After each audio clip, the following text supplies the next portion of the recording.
कुछ बातों से जुड़ जाते, कुछ बातों से बंध जाते हम। किस पल हाथों से छूट गए, कब यादें बन जाते हम। कभी खुशियों में बह जाने, दूर छूट कर रह जाने को लंबी तैयारी करते हैं, छोटी बातें कह पाने को।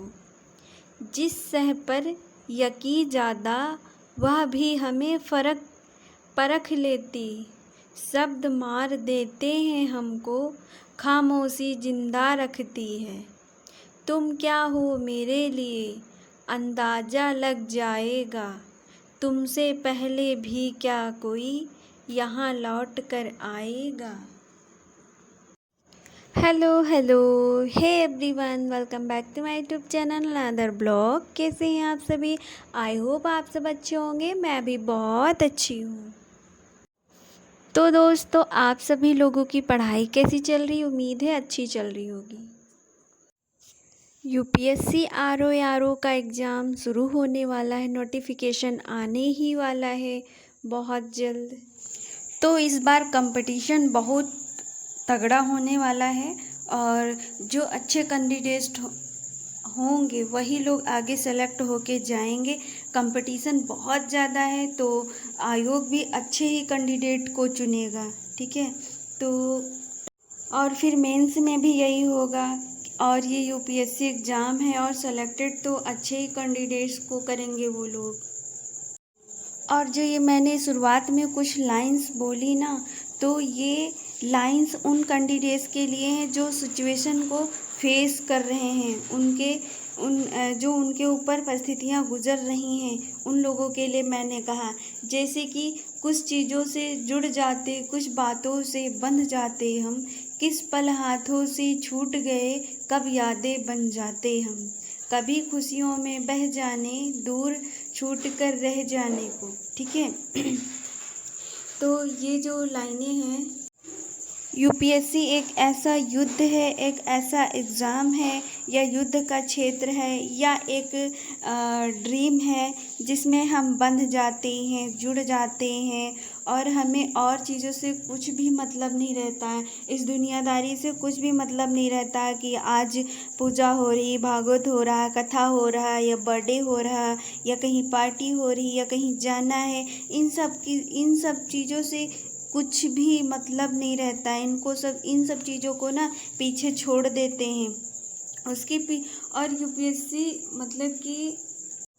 मतलब कि जो हमारा ड्रीम है, ठीक है, तो उसके पीछे इतनी शिद्दत से लग जाते हैं कि उसके अलावा हमारे जीवन में कोई और महत्व रहता ही नहीं। हमारी ज़िंदगी में और किसी चीज़ों से मतलब ही नहीं रहता। हम बस उसी में लगे रहते रात दिन 24 घंटा उठते बैठते सोते जागते हर एक तरीके से बस हम अपने ड्रीम को ही देखते हैं कि हाँ बस मेरा होना चाहिए, मुझे पढ़ना है 24 घंटे, इस तरीके से, ठीक है।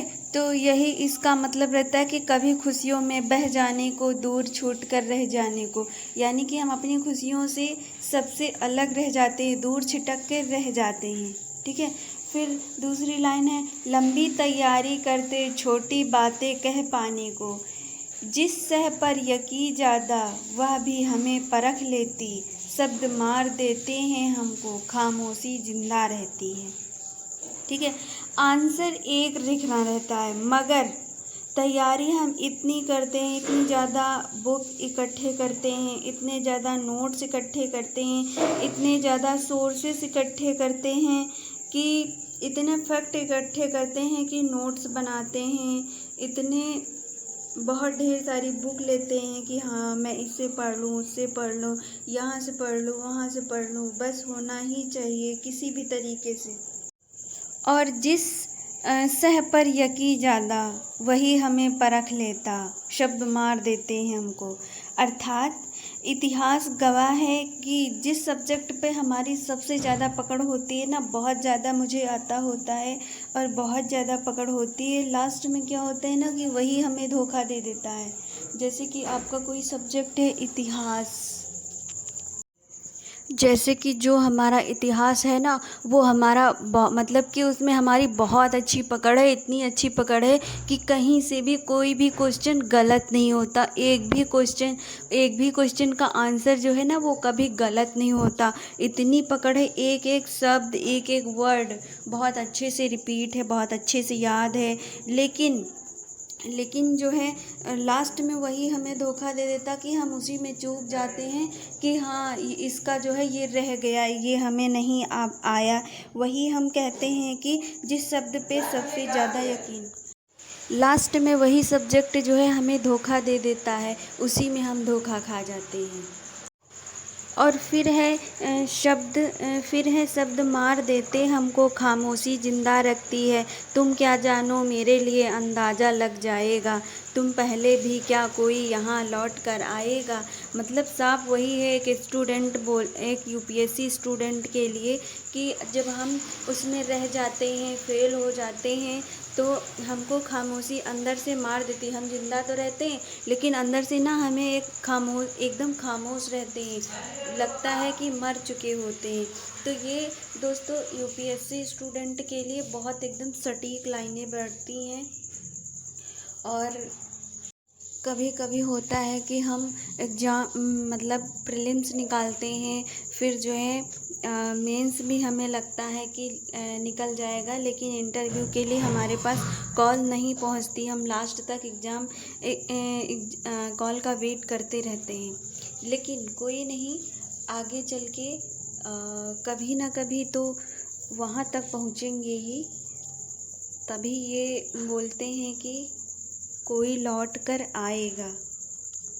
तो दोस्तों मैं करंट अफेयर सबसे पहले रीड करती हूँ, क्योंकि करंट में ना बहुत ढेर सारा, मतलब कि करंट बहुत टफ होता है और कहाँ से आता है कोई भी पता नहीं चलता।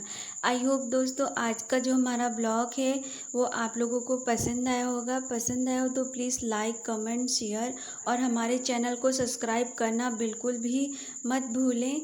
और हम आपको नेक्स्ट वीडियो में मिलेंगे।